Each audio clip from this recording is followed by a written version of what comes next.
Last মান্থের জন্য first and foremost strategy হচ্ছে mock test. তুমি যদি ফুল সিলেবাস মক টেস্ট দেওয়া শুরু করে হুট করে, তাহলে নাম্বার রুম করে ইনক্রিজ হয় না একদিনে। টেস্টের যে নাম্বারটা হবে ওগুলোকে অ্যাভারেজ করো, অ্যাভারেজ করে যে নাম্বারটা থাকবে ওটা তোমার রিয়েল নাম্বার। নিটের মক টেস্টের মার্কস কী করে ইমপ্রুভ করবে, আমাদের যে নেগেটিভিটিটা আসে, যে উইকনেসটা আছে, তাহলে নিজেকে মোটিভেট কী করে করবে। নিট দেবে, নিটের 1 মাস আগে এসে এই সিচুয়েশনই হবে, মনে হবে আমার কিছু রেডি নেই।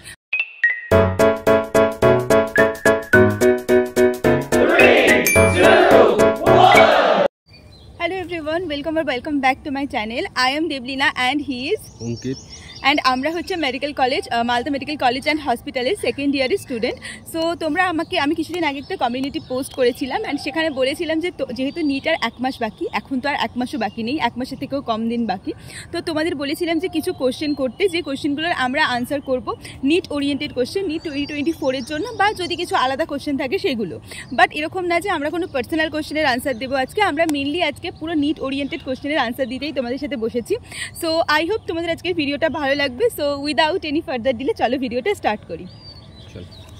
বৃষ্টি দত্তা বলেছে এক্সামের আগে ফিজিক্স কীভাবে রিভিশন করছিলে, অ্যান্সারটা দাও দাদা দিদি। আচ্ছা, তো ফার্স্ট আমারটা বলি। আমি এমআর স্যারের কাছে পড়েছিলাম পুরোটা, এমআর স্যারের কাছে পড়েছিলাম। তো আমার স্যার নোটসও ছিল আমার কাছে। আমি যখন ফিজিক্স পড়তাম তখন দুটো কপি ছিল আমার। একটা হচ্ছে স্যারের যে কনসেপ্ট পড়াতেন স্যার, সেটার একটা কপি ছিল, একটা রাফ কপি ছিল। স্যার অনেক কোশ্চেন করতো লেকচারের মধ্যে, তো সেই কোশ্চেনগুলো আমি পজ করে নিজে ট্রাই করতাম। আর যেগুলো কনসেপচুয়াল কোশ্চেন ছিল এক্সট্রা একটু, যেগুলো থেকে কনসেপ্ট ডেভেলপ হবে, ওগুলো আমি নোট খাতায়, মানে কনসেপচুয়াল খাতাতে আমি নোট করতাম। তো এক্সামের কিছুই না, এক্সামের আগে মক টেস্টের সিলেবাস দেখতাম। যদি পার্ট টেস্ট হতো তাহলে পার্ট টেস্টের সিলেবাস দেখতাম, আর যে কনসেপ্ট খাতাটা ছিল ওখান থেকে আমি একবার চোখ ঘুরে নিতাম, মানে আলাদা করে প্র্যাকটিস কিছু করতাম না। আর যদি ফুল টেস্ট হতো তাহলে ফুল টেস্টের সময় তো শুধু কনসেপ্টগুলো রিভিশন করতাম, মানে ফর্মুলাগুলো আর কনসেপ্টগুলো রিভিশন করে ডাইরেক্ট এক্সাম দিতাম, কোনো কোশ্চেন সলভ করতাম না এক্সামের আগে করে। আচ্ছা, তো এটা হচ্ছে ওর ফিজিক্সের মানে রিভিশনের স্ট্র্যাটেজি ছিল। তো আমার যেটা ছিল সেটা আমি তোমাদের বহুবার বলেছি, বাট আজকে আমি যেটা তোমাদের বলতে চাই সেটা হচ্ছে, যেহেতু ও এমআর স্যারের থেকে পড়তো, আমিও এমআর স্যারের থেকেই পড়তাম। তো এমআর স্যারের যে নোটসটা, আমি সেই নোটসটা পুরোটাই কপি করতাম। মানে এখান থেকে তুমি তোমরা একটা জিনিস কমন পেলে, যে আমরা দুজনেই কিন্তু নোটস খাতায় লিখতাম। তো নোটস খাতায় লেখাটা খুব ইম্পর্টেন্ট, আর রিভিশনের জন্য নোটস থাকাটা খুব ইম্পর্টেন্ট। তো রিভিশনের সময় আমি মেনলি কী করতাম, যে নোটসটা থাকতো সেই নোটসটা একবার পড়ে নিতাম, তারপরে সেই চ্যাপ্টার থেকে পিওয়াইকিউ সলভ করতাম। অ্যান্ড আফটার দ্যাটই হচ্ছে তোমার আমি যেগুলো ধরো এলএনএ আমি পরীক্ষা দিয়েছি বা পিডাব্লিউতে পরীক্ষা দিয়েছি, তার যেগুলো আটকে যাওয়া কোশ্চেন, তার জন্য আমার যে একটা খাতা ছিল মিস্টেক কপি, তো সেগুলো একটু টুকটাক করে দেখে নিতাম। বাট মেন কাজ কিন্তু নোটস রিভাইজ করা। কোশ্চেন প্র্যাকটিসটা ইম্পর্টেন্ট, বাট কোশ্চেন প্র্যাকটিসটা কখনো কখনো, কারণ এমআর স্যার নিজেই এত কোশ্চেন প্র্যাকটিস করায়, তো ওনার কাছে না আলাদা করে কোনো কোশ্চেন বাইরে থেকে বা কিছু তোমাদের আর করার দরকার নেই, যারা এমআর স্যারকে ফলো করেছো। আর যারা বাইরে থেকে ফলো করেছো বা যারা অন্য কারোর কাছ থেকে পড়েছো, আমি তাদেরকে বলবো তারা স্যারের নোটস রিভিশন করো, সেই সঙ্গে একটা যে কোনো স্ট্যান্ডার্ড বুক যেখান থেকে হচ্ছে তোমার 50 থেকে 60টা কোশ্চেন আছে, সেগুলো করো, পিওয়াইকিউ করো, and that's all like for I think that's all for enough. মানে কোশ্চেন প্র্যাকটিসটা এক্সামের আগে রিভিশনের সময় করে শেষ করা যাবে না, কারণ যখন ফুল সিলেবাস মক টেস্ট তুই দিবি, তখন যদি কোশ্চেন প্র্যাকটিস পার্টস চ্যাপ্টার যদি একটা করে কোশ্চেন প্র্যাকটিস করিস, তাহলে এতগুলো চ্যাপ্টার শেষ করতে পারবি না, কখনোই পসিবল নয়। তো কোশ্চেন প্র্যাকটিসটা লাস্ট মান্থের জন্য না, যা প্র্যাকটিস হবে সব মক টেস্টে প্র্যাকটিস হবে। একদম মক টেস্টটাকেই তোমাকে ডাইরেক্ট প্র্যাকটিস বলে ধরতে হবে, আর বাকি যেগুলো ভুল হবে সেগুলো তো প্র্যাকটিস দেখতে হবে আরেকবার করে। হ্যাঁ, তো ফিজিক্সটা নিয়ে অনেকের প্রবলেম ছিল, তো আমার মনে হয় যে ফিজিক্সটা নিয়ে তোমাদের সমস্ত প্রবলেম আমরা দূর করতে পেরেছি। সো নেক্সট আমাদের যে কোশ্চেনটা করেছে সেটা হচ্ছে দেবাঙ্কুর ভট্টাচার্যা। তো ওর মেনলি দুটো কোশ্চেন আছে, একটা হচ্ছে নিটের মক টেস্টের মার্কস কী করে ইমপ্রুভ করবে, আর হচ্ছে মক টেস্টের মার্কস যদি কম আসে, তাহলে যদি আমাদের যে নেগেটিভিটিটা আসে, যে উইকনেসটা আছে, তাহলে নিজেকে মোটিভেট কী করে করব। আর লাস্টেও বলেছে যে অনেক অনেক কংগ্রাচুলেশনস, আশা করি খুব ভালো ডক্টর হবে তোমরা, আর আমিও এই বছর তোমাদের মতো কানে হেডফোনের বদলে স্টেথোস্কোপ নিতে পারবো। ফার্স্ট অফ অল তো best of luck from our side, কি মানে যেন এই স্বপ্নটা সত্যি হয়। সত্যি এটা আমাদের সবার স্বপ্ন, যে স্টেথোস্কোপ নেওয়া মানে বিশাল একটা ব্যাপার নিট অ্যাসপিরেন্টদের কাছে। তো চলো আগে দাদার থেকে জেনে নিই যে দাদা কী করেছিল, দাদার মানে অ্যানালিসিসের সময়, পেপার অ্যানালিসিস বা মক টেস্টের মার্কস যখন কম আসতো। সো চলো আগে আমরা দাদার থেকে জেনে নিই যে দাদা কী করতো। বল। দেখো, মক টেস্টের মার্কস তো একদিন ইনক্রিজ হবে না, আর একটা এক্সামে তুমি 450 পাচ্ছ, পরে এক্সামে খুব পড়ে নিয়ে যে 550 পাবে, সেটা কখনো হবে না। এটা গ্র্যাজুয়ালি ইনক্রিজ করবে। আর তোমাকে দেখতে হবে যে মক টেস্ট দেওয়ার দুটো প্যাটার্ন আছে। একটা হচ্ছে তোমাকে পার্ট টেস্ট, মানে আমি যখন দিয়েছিলাম লাস্ট 2 মান্থসে মক টেস্ট, তখন আমি হচ্ছে মানে আগে ইউনিট পার্ট ওয়াইজ টেস্টগুলো শেষ করেছিলাম, মানে 10টা পার্ট টেস্ট দিয়েছিলাম। ধরো তুমি ফার্স্টে ফিজিক্সে 4টা চ্যাপ্টার দিলে, পরের টেস্টে ফিজিক্সে 4টা চ্যাপ্টার লিঙ্ক করে 11 কমপ্লিট করলে, 11 ফুল মক টেস্ট দিলে, তারপর 12 আস্তে আস্তে কমপ্লিট করলে মক টেস্ট দিয়ে, তারপর ফুল মক টেস্ট দিলে 12-এ, তারপরে ফুল সিলেবাস মক টেস্ট আসছে, তখন নাম্বারটা ইনক্রিজ হয়। তোমার পার্ট টেস্ট একটা করে দিচ্ছ, তারপরে নাম্বারটা ইনক্রিজ হবে, নাকি তুমি যদি ফুল সিলেবাস মক টেস্ট দেওয়া শুরু করে হুট করে, তাহলে নাম্বার রুম করে ইনক্রিজ হয় না একদিনে। তোমাকে পার্টগুলোকে স্ট্রং করতে হবে। তুমি ধরো আজকে থার্মোডাইনামিক্সের টেস্ট দিলে, থার্মোডাইনামিক্স ওকে ভালো করে থার্মোডাইনামিক্সে 500 পেলে, পরের এক্সাম ধরো তোমার মডার্ন ফিজিক্স তুমি 600 পেতে পারো, তারপরে তোমার নাম্বার কি 600 পাচ্ছ সেটা না, ওটা তোমার পার্ট টেস্টের নাম্বার। তোকে পার্টগুলো স্ট্রং করতে হবে, যেগুলো 500 পার্টে পাচ্ছ ওটা দেখো কী ভুল হলো, ওগুলোকে সলভ করে পরের টেস্ট দাও। তো পার্ট টেস্টের যে নাম্বারটা হবে ওগুলোকে অ্যাভারেজ করে যে নাম্বারটা থাকবে ওটা তোমার রিয়েল নাম্বার। তারপরে তুমি ফুল সিলেবাসটা শেষ করো, তখন তুমি দেখবে যে তোমার পার্ট টেস্টের অ্যাভারেজ নাম্বারের সঙ্গে ফুল সিলেবাসের মক টেস্টের নাম্বারে অনেকটা হিউজ গ্যাপ পায় প্রথমে। তারপর আস্তে আস্তে মক টেস্ট দিতে আস্তে আস্তে ওটা নাম্বারটা ইনক্রিজ করে।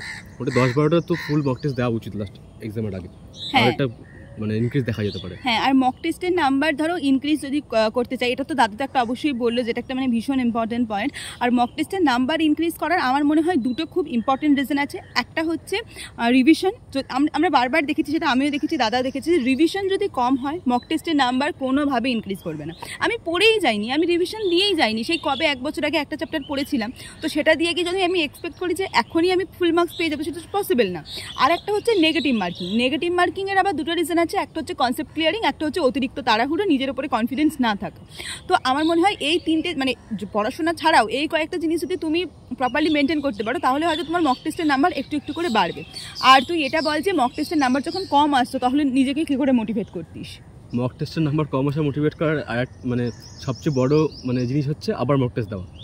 মানে আমার মক টেস্টের নাম্বার 450 আসলো, আমাকে দেখতে হবে যে কী করে আমি পরে মক টেস্টটা 10 নম্বর হলে ইনক্রিজ করতে পারবো। মক টেস্টের নাম্বার কম আসলে যে মক টেস্ট দেওয়া বন্ধ করে তাহলে তুমি নিটের রেস থেকে বেরিয়ে গেলে। একদম মক টেস্ট দেওয়ার সঙ্গে সঙ্গে তুমি এটা ভাবো যে এমন অনেক বাচ্চা আছে যারা মক টেস্ট দিচ্ছে না, তার মানে তুমি তাদের থেকে অনেক বেশি এগিয়ে আছো। কিন্তু মক টেস্ট দেওয়া তুমি যখনই বন্ধ করে দিলে, তখন দাদা যেটা বললো একদমই, যে তুমি নিটের রেস থেকেই বেরিয়ে গেলে। তো তোমাকে আর কেউ কাউন্টই করবে না, কারণ মক টেস্টই তোমার এই মানে একটা হয় না সিরিজ যে ধাপ, সেই ধাপগুলো তোমাকে তৈরি করে। আর মোটিভেট যদি বলতে পারো, তাহলে দেখো আমি বলবো যে নিট প্রিপারেশনের সময় না দুঃখ কষ্ট এগুলোর কোনো দাম নেই, না আনন্দের দাম আছে না দুঃখের দাম আছে।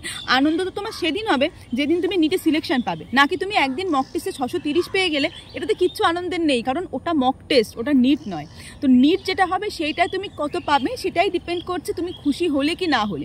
অনেকেই আছে, আমার অনেক ফ্রেন্ড ছিল, হয়তো ওরও অনেক ফ্রেন্ড ছিল, এরকম করতো যে মক টেস্টে 600 পেয়ে গিয়ে ভাবছে খুব বেশি কিছু পেয়ে গেছি। বা হয়তো এরকম অনেকও আছে, আমারও হয়তো এরকম হয়েছে, মক টেস্টে 400 পাচ্ছি, 450 পাচ্ছি, খুব ডিমোটিভেটেড হয়ে যাচ্ছি, 3 দিন 4 দিন পড়তেই পাচ্ছি না, এরকমও হয়েছে। তো মক টেস্টটাকে না খুব সুপারফিশিয়াল লেভেলে দেখা উচিত। ইটস ইম্পর্টেন্ট, বাট এটা নয় যে এটা মানে তোমার লাইফের একটা ইনডিড পার্ট, এটা না যে এটা তোমার লাইফের নিট। অনেকে এটা ভেবে ভুল করে যে এই তো আমি বিশাল পেয়ে গেছি বলে 1 সপ্তাহ পড়াশোনা ছেড়ে দিল, বা এই তো আমি বিশাল পাচ্ছি না, আমি কম পাচ্ছি, এটা বলেও পড়াশোনা ছেড়ে দিল। তো তোমাকে না খুব নিউট্রাল থাকতে হবে। কারণ আমার মনে আছে, আমি যখন আকাশে পড়তাম, একজন স্যার বলেছিলেন যে নিটের সময় তোমাকে mentally, physically and emotionally strong হতে হয়। ইমোশনালি স্ট্রং মানে কিন্তু এটাই যে তোমাকে না মানে হচ্ছে এই যে ইমোশনসগুলো, নিজের যে ছোটো ছোটো ইমোশনগুলো, সেগুলোকে আমার মনে হয় কন্ট্রোল করাটা খুব দরকার। আর থ্যাংক ইউ সো মাচ। আর একটা জিনিস বলবো যে মক টেস্ট দেওয়ার পরে ও মক টেস্ট থেকে বেরোতে হবে। তুমি একটা মক টেস্ট দিলে, একটা মক টেস্ট নাম্বার কম আসলে ওটা ধরে বসে থাকলে আমি আরও বেশি করে পড়ে আবার এক্সামে তাহলে ভালো আসবে না, ওরকম করে আসবে না। তোমার নাম্বার তখন ইনক্রিজ হবে যখন তুমি পরের মক টেস্টে দেবে। তোমাকে ছাড়তে শিখতে হবে, মানে পিছনে জিনিসটা। মক টেস্ট দিলে নাম্বার কম পেলে ছেড়ে দাও। আমার নিট মানে জার্নিতে সবচেয়ে মোটিভেটিং পার্ট ছিল ওই মক টেস্টই। মানে আমি মক টেস্টটাকে ভাবতাম, মানে আমার ওটাই গোল ছিল, মানে পরে মক টেস্টে কী করে নাম্বার ইনক্রিজ করবো। তো সবাই জিজ্ঞেস করে যে সবচেয়ে বড় মোটিভেশন কি নিট পাওয়ার। একটা মোটিভেশনাল ভিডিও দেখলাম বা সন্দীপ মহেশের ভিডিও দেখলাম, আমার তো মক টেস্টই ছিল মানে সবচেয়ে বড় মোটিভেটিং ফ্যাক্টর লাস্টে 1 মাসে। আর আমার জন্য মক টেস্টটা অনেক ভয়ের জায়গা ছিল, বিকজ আমি মক টেস্টে অনেক কম নাম্বার, দাদা খুব ভালো নাম্বার পেতো, দাদা কিন্তু মক টেস্টে 610, 15 এরকমও নাম্বার পেতো, আর আমি যেখানে পেতাম 400, 450। সো দেখো এটা আলটিমেটলি এখান থেকে একটা জিনিসই বোঝায় যে হচ্ছে মানে মক টেস্টের নাম্বারটা কিছু ম্যাটার করে না, মানে কিছুই ম্যাটার করে না। একটা রেঞ্জের মধ্যে অফকোর্স ম্যাটার করে। তুমি মক টেস্টে 300, 350 পাচ্ছ, তুমি নিশ্চয়ই এক্সামে গিয়ে 600 পাবে না, কিন্তু 50-100 নম্বরের ডিফারেন্স ও ক্রিয়েট করতে পারে। 50 নম্বর কমাতেও পারে মক টেস্ট থেকে মেইন এক্সামে গিয়ে, আর 50 নম্বর বাড়াতেও পারে।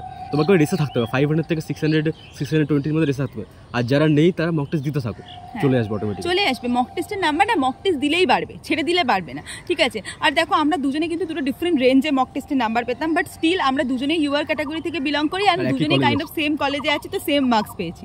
তো like it's the main thing. কিন্তু আমি কম পেয়েছি, তো যাই হোক সবসময় এটাই বলতে থাকে, বাট বিশ্বাস করো নিটে যে 5-10 নাম্বার যে কম পাওয়ার ব্যাপারটা না, এটা কিছু ম্যাটার করে না। মানে আমার ধরো 594, ওর ধরো 577, ইটস ডাজন্ট ম্যাটার। মানে তোমাকে সেম কলেজ দিচ্ছে, এটা ম্যাটার করে। আর দুজনেই যেহেতু আমরা ইউআর ক্যাটাগরি থেকে, তো বিশ্বাস করো ইউআর ক্যাটাগরিদের মধ্যে কম্পিটিশনটা সেমই থাকে। ওকে, নেক্সট আমাদের যে কোশ্চেনটা করেছি সেটা হচ্ছে রিয়া সিং। তো ও অনেকগুলো কোশ্চেন করেছে। ও বলেছে ফিজিক্স, কেমিস্ট্রি আর বায়োলজির জন্য রিভিশন স্ট্র্যাটেজি দিতে, আর লাস্ট দিন কি কি রিভিশন করব সেটা বলতে, আর বলেছে এক্সামের ডেতে স্ট্রেস ফ্রি থাকতে হলে কি কি করতে হবে। তো দাদার থেকে আগে জেনে নিই, তারপরে আমি একটু মানে ইনক্লুড করবো এর মধ্যে। অনেকগুলো কোশ্চেন। হ্যাঁ, ফার্স্ট কোশ্চেনে কি আছে, ফিজিক্স কেমিস্ট্রি বায়ো তিনটা সাবজেক্টে লাস্ট মান্থে কি করবে একটু বলো, আর স্পেশালি রিভিশন স্ট্র্যাটেজি। আচ্ছা, লাস্ট মান্থের জন্য তো লাস্ট মান্থের জন্য ফার্স্ট অ্যান্ড ফরমোস্ট স্ট্র্যাটেজি হচ্ছে মক টেস্ট। মক টেস্টের বাইরে কিছু করা যাবে না লাস্ট মান্থে। তোমার কাছে টাইমও নেই, তুমি বই পড়ে পুরো শেষ করবে, আবার প্রথম থেকে রিভিশন দেবে, কোনো লাভ নেই। প্র্যাকটিক্যাল কী করে তুমি ইমপ্লিমেন্ট করো জিনিসটাকে, সেটা হচ্ছে মক টেস্টে তুমি দেখতে হবে। তো একটা strategy. Next mock test target করো। মক টেস্ট তুমি একটা 5 দিনের স্লট রাখো বা 4 দিনের স্লট রাখো।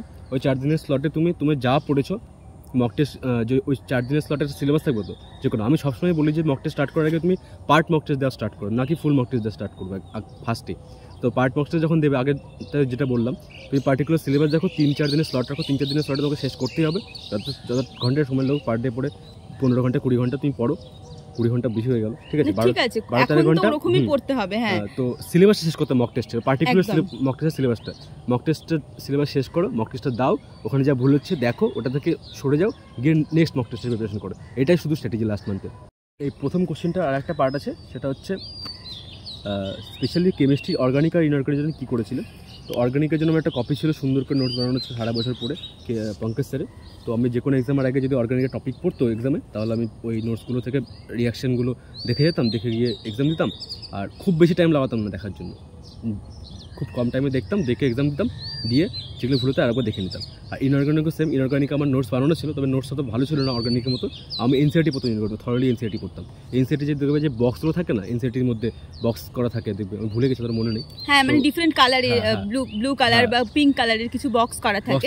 ওই বক্সগুলোকে দেখতাম বারবার। ওই বক্সগুলো কিন্তু খুব ইম্পর্টেন্ট হয়। আর এনসিআরটির মানে ইনঅর্গানিক কেমিস্ট্রির ক্ষেত্রে তো আমি বলবো যে মানে বায়োলজির মতো ইম্পর্টেন্ট ইনঅর্গানিক কেমিস্ট্রি। মানে তুমি কোনোভাবেই বায়োলজিকেও যেরকম ছাড়তে পারো না, ইনঅর্গানিক কেমিস্ট্রিকেও সেরকমভাবে ছাড়তে পারো না। এখন যদিও পি ব্লক, এস ব্লকে কম্পাউন্ড অনেক কিছু বাদ গেছে, তো এখন অনেকটা ইজি হয়ে গেছে ইনঅর্গানিক, বাট আমরা যখন দিয়েছি অনেকটা টাফ ছিল।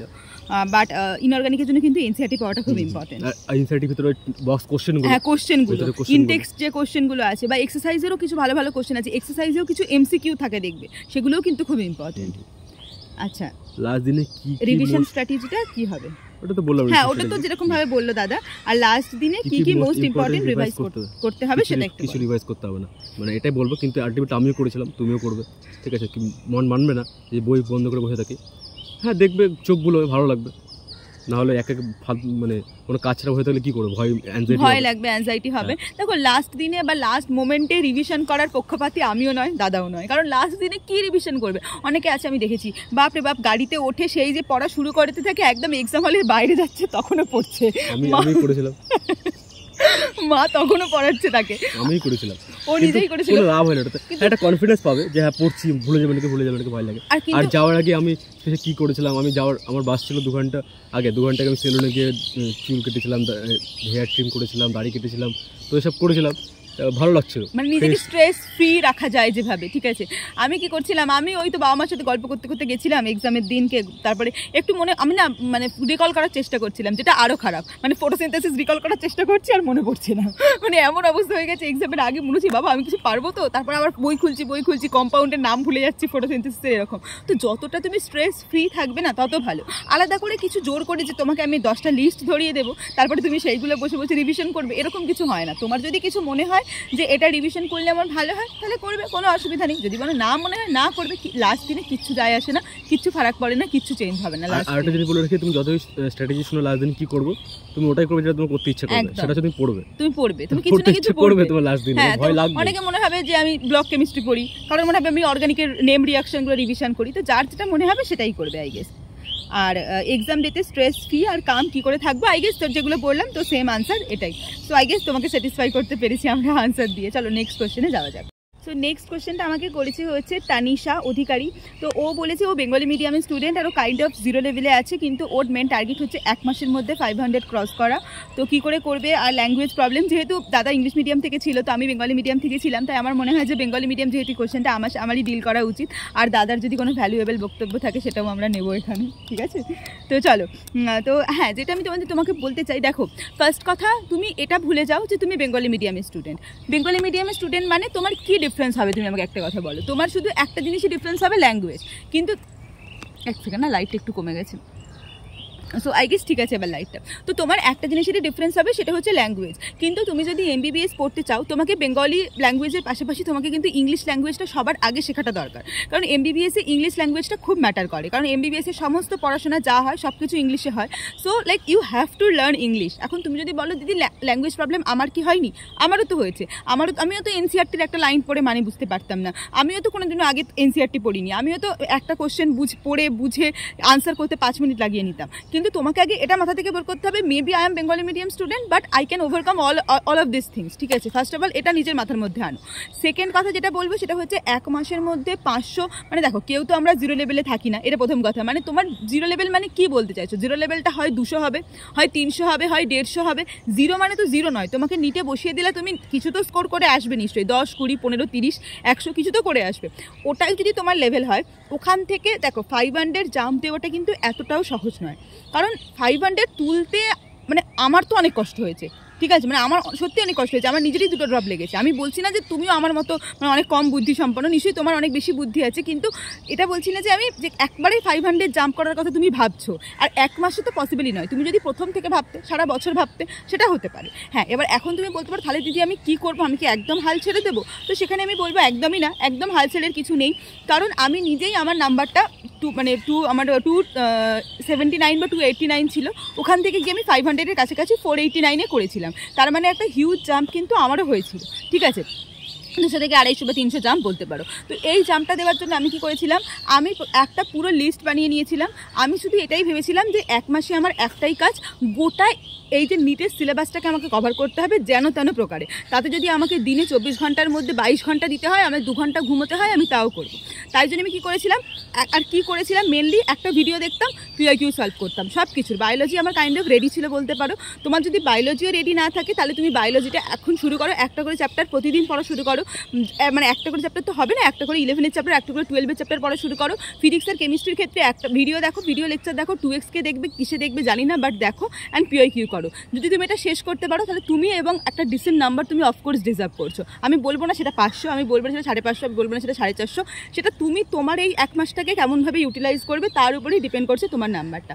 সো আই গেস তো তোর যদি কিছু বলার থাকে বল। দেখো, এটা লাস্ট পর্যন্ত তুমি পুরো প্রিপারেশন করে যদি একটা এক্সামে বসো না, মানে পুরো প্রিপারেশন করে তুমি সব কিছু যদি এক্সামে বসো, তাহলে কী হবে, একটা কনফিডেন্স গেন হবে, পরের বারে সেটা অনেক বেশি হেল্প করবে।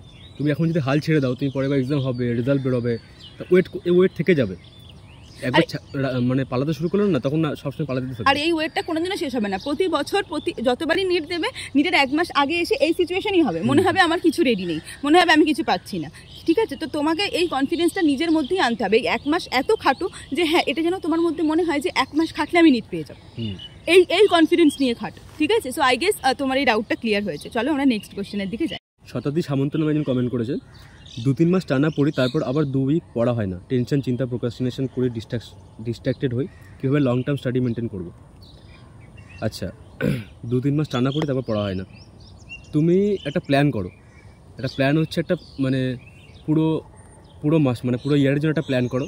প্ল্যানগুলোকে ভাগ করো ছোটো ছোটো করে, যে আমাকে এই মাসে কী করতে হবে, আমাকে 1 মাসে কী করতে হবে, 1 মাসে 2টো মক টেস্ট দিতে হবে, ঠিক আছে? আর মক টেস্ট আমি কেন বলে যাচ্ছি প্রথম থেকে লাস্ট অবধি, কারণ মক টেস্টই সব কিছু। তোমাকে মক টেস্ট একটা তো তোমার, তুমি যখন বাড়িতে ড্রপ রেটে বসে থাকবে, তোমার তো কোনো ফিক্সড করে তোমাকে লাঠি ধরে করানোর কিছু নেই না। কেউ মা তো বলবে না যে পরপর সবসময়, এখন তো ওটা শোনার বয়সও নেই। আর তোমাকে যদি মা বলতে হয় তাহলে তুমি রেসে নেই নিতে, এটা সত্যি কথা। তো তোমাকে মক টেস্ট নিজেকে মানে গাইডলাইন হিসেবে নিতে হবে, মানে মক টেস্টটাকে নিজের ডিসিপ্লিন হিসেবে নিতে হবে। মানে একটা মক টেস্ট হাইলাইট করলে ওটার জন্য তুমি যখন পড়বে, তখন দেখবে মক টেস্টের কাছে আসছে, তখন তোমার একটা ভয় করবে, তখন তুমি প্রোক্রাস্টিনেশন করবে না, তখন মনে হয় কী করে তাড়াতাড়ি শেষ করবো। তো আমি এটাই বলবো যে একটা তুমি গোল রাখো, মানে উইকলি হোক, উইকলি তো হয় না, 15 দিন 20 দিন একটা গোল থাকবে মক টেস্টে, যে এই মক টেস্ট আমার এই সিলেবাস আছে, আমাকে কমপ্লিট করতে হবে যে কোনো হোক। একটা যখন তুমি যদি নাও কমপ্লিট করতে পারো, যদি 2 দিন পিছিয়ে যাও তাও ঠিক আছে, তাও ঠিক আছে। কিন্তু তুমি যদি মক টেস্টটা ছেড়ে দাও, ঠিক আছে, তা তোমার একটা গিল্ট ফিল হবে যে আমি পারছি না, তার মানে রেস থেকে বেরিয়ে যাচ্ছি, মাথা থেকে ঢুকিয়ে নেবে। তুমি একবার যদি মক টেস্ট লাইন থেকে বেরিয়ে যাও না, তুমি নিটেন রেস থেকে বেরিয়ে যাচ্ছ। তো তোমার প্রোক্রাস্টিনেশন যেটা হচ্ছে এটার একটাই সলিউশন, সেটা হচ্ছে তোমাকে রুটিন বানাতে হবে আর একটা গোল সেট করতে হবে, মানে মান্থলি গোল হোক, উইকলি গোল হোক, একটা গোল সেট করতে হবে। দেখো এই ভিডিওটা বানানোর আগে কিন্তু আমি বা দাদা দুজনে কেউই এটা নিয়ে আলাদা করে কোনো রিহার্সাল বা কিছু করে নিইনি। তো দাদা এখানে যেটা বলছে সেটা দাদার বক্তব্য, আমি যেটা বলছি আমার বক্তব্য। এতদিন ধরে তোমরা আমার স্ট্র্যাটেজি শুনেছো, আমার সব কিছু শুনেছো, তো তাতে তোমার কাছে একটা জিনিস ক্লিয়ার। দেখো আমরা দুজনেই নিট পেয়েছি, তার মানে আর এমন অনেক বাচ্চা ছিল যারা আমাদের সাথে কম্পিটিশনে বসেছিল, তারা নিট পায়নি। তার মানে এতটুকু তো জিনিসটা শিওর যে যারা নিট পায় তাদের মধ্যে কিছু জিনিস কিন্তু খুব কমন থাকে, ঠিক আছে? তার মানে এটা তুমি বুঝতে পারলে ও মক টেস্ট দিয়েছে, আমিও মক টেস্ট দিয়েছি। ও কিন্তু এখন কি বললো, goal setting, to do list বানানো, যেটা কিন্তু আমিও তোমাদের প্রতিবারে বলি। Goal setting, to do list ছাড়া কোনোভাবেই নিটে সিলেকশন পসিবল হয় না। কারণ তুমি জানোই না তুমি সারাদিনে কি করবে, তুমি জানোই না তোমাকে সারাদিনে কি করতে হবে কি করতে হবে না। তো তুমি এমনিই ওয়েস্ট করবে, তুমি এমনি রিলস দেখে যাবে, এমনি ফেসবুক স্ক্রল করে যাবে, এমনি কারোর সঙ্গে চ্যাট করতে থাকবে। সো তুমি যে ডিস্ট্রাকশন বা প্রোক্রাস্টিনেশনের কথা বলছো, আমরাও প্রোক্রাস্টিনেট করি, আমরা অ্যাজ এ এমবিবিএস স্টুডেন্টও প্রোক্রাস্টিনেট করি। কিন্তু আমরা তো করলে কোনো ক্ষতি না, আমাদের তো কোনো চান্স পাওয়ার বা সিলেকশন হওয়ার কোনো ব্যাপার নেই, ঠিক আছে? আমাদের যখন নিট পিজি দেবো তখন আবার আমাদের মধ্যে সেই জিনিসটা চলে আসবে, আনতেই হবে। সেটা তুমি লাইফের যে স্টেজেই থাকো, যখন তুমি কম্পিটিটিভ এক্সামে মানে বসছো, তখন তোমার মধ্যে কম্পিটিটিভ বিহেভিয়ারটাও খুব দরকার। আর এই যে গোল সেটিং, এই অ্যাটিটিউডটাও কিন্তু কম্পিটিটিভ বিহেভিয়ারের মধ্যেই পড়ে। আর গোল সেটিং একটা খুব বড় একটা আমাদের লাইফে ইম্প্যাক্ট হচ্ছে, আমরা প্রোক্রাস্টিনেশন করে না গিল্ট ফিল করি। প্রোক্রাস্টিনেশন একটা হিউম্যান হ্যাবিট, তুমি করবেই, সবাই করি আমরা, যে এখন না পরে করবো। কিন্তু একটা গোল থাকলে তোমার গিল্টটা থাকবে যে আচ্ছা না আমি এটা ভুল করছি, আমার ঠিক হচ্ছে না, আমার গোলটা কাছে চলে আসছে কিন্তু আমি কাজটা সেটা করতে পারছি না। তো ওই গিল্টের জন্য হলে একটু তো হলে তো কমবে জিনিসটা। তো ওই গোলটা থাকা দরকার, যেন গিল্ট ফিলটা হয় যে হ্যাঁ আমি জিনিসটাকে টানছি, আরও দিন চলে যাচ্ছে কিন্তু আমার গোলটা কাছে আসছে। একদমই তাই। তো গিল্ট ফিল লাইফে খুব প্রয়োজন। সো তোমরা এতক্ষণ ধরে একটা কিউএনএ ভিডিও দেখছিলে, তোমরা হয়তো ভাবছো যে ভিডিওটা কি এখানেই শেষ হয়ে গেল, দাদা বা দিদি আর কি কোনো কোশ্চেনের আনসার দেবে না? তো অবশ্যই দেবে। এটা ছিল এই ভিডিওটার ফার্স্ট পার্ট, এই ভিডিওটার একটা সেকেন্ড পার্টও আসবে। আসলে আজকে আমরা ভিডিওটি শ্যুট করতে গেছিলাম অ্যান্ড হঠাৎ করে বৃষ্টি শুরু হয়ে যায় অ্যান্ড পুরো আকাশ মেঘলা হয়ে যায়, তো আমরা আর ভিডিও শ্যুট করতে পারিনি। সো এটার নেক্সট পার্ট অবশ্যই আসবে। আর এই পার্টটা তোমাদের ডাউটগুলো ক্লিয়ার হলো কিনা, কেমন লাগলো সেটা কমেন্ট করে জানাও। সো দেখা হচ্ছে পরের ভিডিওতে, পরের পার্টে। আর পরের পার্ট চাও কিনা সেটাও জানিও। So bye. You're never gonna make it, you're not good enough. There's a million other people with the same stuff. You really think you're different, man, you must be kidding. Think you're gonna hit it, but you just don't get it. It's impossible, it's not probable, you're irresponsible.